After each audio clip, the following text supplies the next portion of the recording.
and hi to all. Welcome to this channel Study with Mukti UPSC. आज हम एक महत्वपूर्ण टॉपिक के ऊपर चर्चा करेंगे, वो है मॉडर्न हिस्ट्री, जो कि एक हिस्ट्री का बहुत ही इम्पोर्टेंट पार्ट है। लगभग हर साल 8 से 10 क्वेश्चन सिर्फ मॉडर्न इंडिया से आता है। जैसे कि हम देख रहे हैं कि 2022 में टोटल हिस्ट्री का वेटेज था 15 mark, that equal to 15 question that equal to 30 mark out of 200 mark, and the cutoff is 87 general cutoff. So 85 and 87 out of 30 is huge mark. So if we do well in history, one subject, so we can rely on history for clearing the UPSC prelims. Then as well 2021 also 21 questions are asked in only history portion, history and art and culture portion. Then 20 question are ask. So ये discussion से हमें पता चलता है कि नहीं, history का बहुत महत्वपूर्ण अवदान है और हिस्ट्री को छोड़ के हमारा प्रिपरेशन तो नहीं हो सकता, क्योंकि हमें क्लियर करना होगा तो हमें हिस्ट्री करना होगा पहले। तो आज हम इस वीडियो में चर्चा करेंगे कि क्या क्या टॉपिक मॉडर्न इंडिया में हम कवर करें तो हमारा यूपीएससी का जो प्रीलिम्स होगा वो श्योर शॉट हम मॉडर्न हिस्ट्री से मिनिमम 6 to 8 क्वेश्चन हम सॉल्व कर पाएँ, एटलीस्ट 5-6 क्वेश्चन तो हम श्योर शॉट सॉल्व कर पाएँ। ये हमारा स्ट्रैटेजी रहेगा। तो मैं वो सब टॉपिक को कुछ चैप्टर्स में डिवाइड किया हूँ और वो सब चैप्टर्स मैं बताऊँगा अभी। आप लोग थोड़ा वेट कीजिए। सो टॉपिक्स में फर्स्ट टॉपिक है कि British conquest in India. British conquest in India. तो ब्रिटिश कंक्वेस्ट इन इंडिया का जो इम्पोर्टेंट, ये अभी जो स्क्रीन पे दिख रहा है वो नहीं है। ब्रिटिश कॉन्क्वेस्ट ऑफ इंडिया पे हम इंपॉर्टेंट बैटल्स के बारे में हमें देखना होगा कि वो बैटल्स क्या क्या थे। आप नोट कर लीजिए, बैटल्स क्या क्या थे। इंपॉर्टेंट बैटल्स के बारे में हम पढ़ेंगे कि वो बैटल्स क्या क्या थे, उसका आउटकम्स, उसका चेंजेस एंड उसका जो ट्रेंड्स था, ठीक है, वो क्या क्या था। जैसे कि battle of Buxar, battle of Plassey, ठीक है, और बैटल ऑफ कर्नाटिक वार, ये सब बैटल्स और बाकी भी सारे बैटल्स हैं।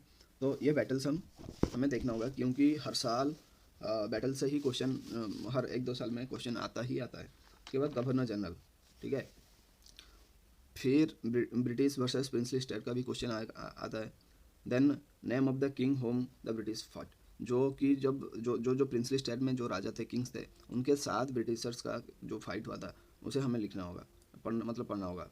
फिर role of governor general, important जो भी गवर्नर जनरल थे उनका रोल क्या था और वो क्या क्या चेंजेस लाए थे, ठीक है, वो भी इम्पोर्टेंट पोर्शन है। तो आज हम इस टॉपिक में कुछ 6 से 8 तक कुछ टॉपिक डिस्कस करेंगे और वो टॉपिक पे ही अंडर सब टॉपिक है। अगर आप इस 6 से 8 कुछ सब टॉपिक पढ़ लें तो आपका श्योर शॉट हो जाएगा, मॉडर्न इंडिया कवर आपका हो जाएगा। फिर देखिए कॉन्स्टिट्यूशनल हिस्ट्री, आपके स्क्रीन पे दिख रहा होगा constitutional history, favourite of UPSC का कॉन्स्टिट्यूशनल हिस्ट्री जो चैप्टर है वो बहुत ही इंपॉर्टेंट है और ये आपको प्रीलिम पे ही मिलेगा, क्योंकि अभी का जो हमारा कॉन्स्टिट्यूशन है जो बना है उसका जो हिस्ट्री है ना वो बहुत पुराना हिस्ट्री है। फिर उसका जो various charters and acts and various governor generals and their changes made by them, ये सब उसके अंदर ही है। जो charters and act 1 regulating act of 1773 ही इसके अंदर पढ़ना होगा। 1784 British India act, charters act 1813, 1833 and 53, ये सब है। फिर गवर्नमेंट ऑफ इंडिया एक्ट आपको पढ़ना होगा, काउंसिल एक्ट ऑफ 1892, मॉर्लेमेंटो एक्ट। तो जितना भी कॉन्स्टिट्यूशनल हिस्ट्री है तो हमें बहुत सब कॉन्स्टिट्यूशनल हिस्ट्री को पढ़ना होगा। फिर उसके बाद इंपॉर्टेंट रिवॉल्ट, ठीक है, इंपॉर्टेंट रिवॉल्ट में हमें पता चलता है कि 1857 का जो रिवॉल्ट था उसका नेचर और उसका आउटकम, कि उसका रीज़न क्या था और उसका आउटकम क्या रहा, और इसमें जो इम्पोर्टेंट पर्सनालिटीज़ जो इन्वॉल्वमेंट हुआ था उनका भी हमें जानना होगा। रोल ऑफ लीडर्स, क्या क्या लीडर्स और किस जगह से, ठीक है, भारत के किस जगह से कौन लीडर्स बिलोंग करता था, हमें जानना होगा। और इम्पोर्टेंट और भी जो इम्पोर्टेंट रिवोल्ट रहे हैं, जो कि peasants revolt, tribal revolt and civilian revolt, तो ये सब रिवोल्ट के बारे में भी हमें जानना होगा। इसके बाद नेक्स्ट हम आते हैं कि सोशल रिफॉर्म्स, ठीक है, सोशल रिफॉर्म्स कब हुआ था कि मिनिमम एक क्वेश्चन तो सोशल रिफॉर्म से ही आते हैं, ठीक है, मिनिमम एक क्वेश्चन लगभग हर साल ही एक क्वेश्चन श्योर शॉट आपको मिल जाएगा सोशल रिफॉर्म से लेके। इंपॉर्टेंट रिफॉर्मर्स हमें पढ़ना होगा कि जो फॉर एग्जांपल राजा राममोहन रॉय और भी जो सारे इंपॉर्टेंट्स रिफॉर्मर्स थे उनके बारे में जानना होगा, उनका नेम और द इंस्टीट्यूशंस क्या क्या, क्वेश्चन का टाइप कैसे आएगा देखिए, वही नेम पूछ लेगा और इंस्टीट्यूशन, ये इंस्टीट्यूशन किससे रिलेटेड था, ये बुक्स किसने पब्लिश किया था, और कास्ट से आएगा, जेंडर से आएगा, रिलीजन से आएगा, तो ऐसा ही क्वेश्चन का वेरियस टाइप रहेगा। फिर और एक क्वेश्चन पार्ट है कि पॉलिटिकल एसोसिएशन बिफोर चेंजेस,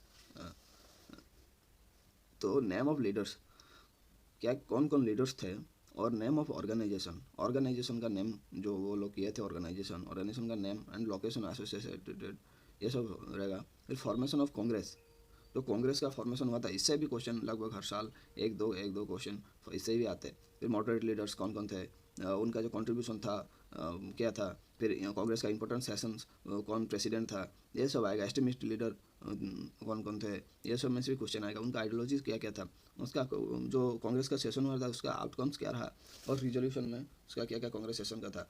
फिर जो रिवोल्यूशनरी एक्टिविटीज़ जो लीडर थे, ठीक है, जो उनका जैसे भगत सिंह, वैसे रिवोल्यूशनरी एक्टिविटीज़ का नेम कौन कौन लीडर्स थे, और उनका जो कॉन्स्पिरेसी केसेस सब हुआ था, वो केसेस के बारे में हमें पता लगाना होगा कि रिवोल्यूशनरी कॉन्स्पिरेसी क्या क्या, कॉन्स्पिरेसी एक विवाद जो केस हुआ था वो केस कैसा था। फिर देयर पब्लिकेशन, वो लोग जो भी किताब और अखबार लिखे थे वो क्या क्या पब्लिश उन लोगों ने किए थे, तो ये सब हमें देखना होगा, ठीक है। फिर लास्ट में आते हैं कि इम्पोर्टेंट है कि गांधीयन मोमेंट्स, ठीक है, ये गांधीयन मोमेंट्स ना हर साल ही क्वेश्चन आते हैं। गांधीयन मोमेंट्स में लगभग ये मोस्ट इम्पोर्टेंट टॉपिक है, और कि लोकेशन क्या क्या लोकेशन थे, और नेचर ऑफ प्रोटेस्ट क्या क्या, नेचर ऑफ प्रोटेस्ट क्या था। 100 लैंडमार्क कंप्लीट हो रहा है, जैसे कि नॉन कॉपरेशन मूवमेंट को 2021 में आपका हो गया था, 100 ईयर्स हो गया था, तो उससे भी क्वेश्चन आ सकता है क्योंकि 2 साल पहले ही गया था। और लीडर्स एसोसिएटेड कौन कौन थे, तो लीडर्स के बारे में भी पढ़ना होगा। फिर डिस्कशन, तो क्या क्या डिस्कशन हुआ था। फिर role of Sardar Vallabh Bhai Patel and the role of Subhash Chandra Bose, ऐसे सब लीडर्स का रोल हमें पढ़ना होगा कि उन लोगों को क्या क्या जो रिवल्ट हुआ था, सत्याग्रह हुआ था, वो सत्याग्रह में वो लोग पार्टिसिपेट किए थे, जैसे खैदर सत्याग्रह, बदरौली, नागपुर सत्याग्रह, ये सब में बरदौली, ये सब में बरसात, ये सब में जो सरदार वल्लभ भाई पटेल थे वो पार्टिसिपेट किए थे। वैसे ही सुभाष चंद्र बोस, जैसे आपको पहले ही बताया कि पीजेंट मोमेंट्स पहले स्लाइड्स में बताया आपको। देन कम्युनिस्ट सोशलिस्ट मूवमेंट के बारे में कि वर्कर कौन कौन थे। फिर कम्युनलिज्म, उसका ओरिजिन फेज, ये सब मस्ट है कि क्वेश्चन, तो अगर आप ये 7-8 चैप्टर को अच्छे से कर लेंगे तो आपको एक ना एक क्वेश्चन जरूर मिल ही जाएगा। द पीरियड फ्रॉम 1940 टू 47, ये एक इंपॉर्टेंट पीरियड है और डिफरेंट प्रपोजल्स इस पीरियड में दिया गया था, जैसे कि अगस्त offer, Cripps mission, Indian National Army, और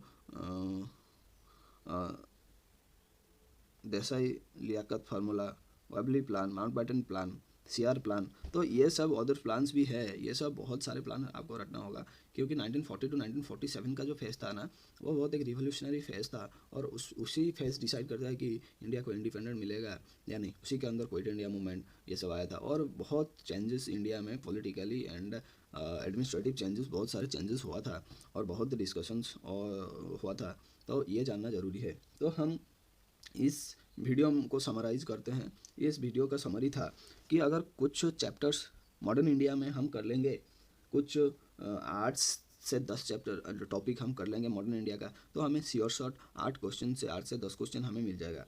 और वो चैप्टर्स क्या क्या रहा, मैं वो चैप्टर्स को और एक बात बताऊंगा कि बार बताऊंगा।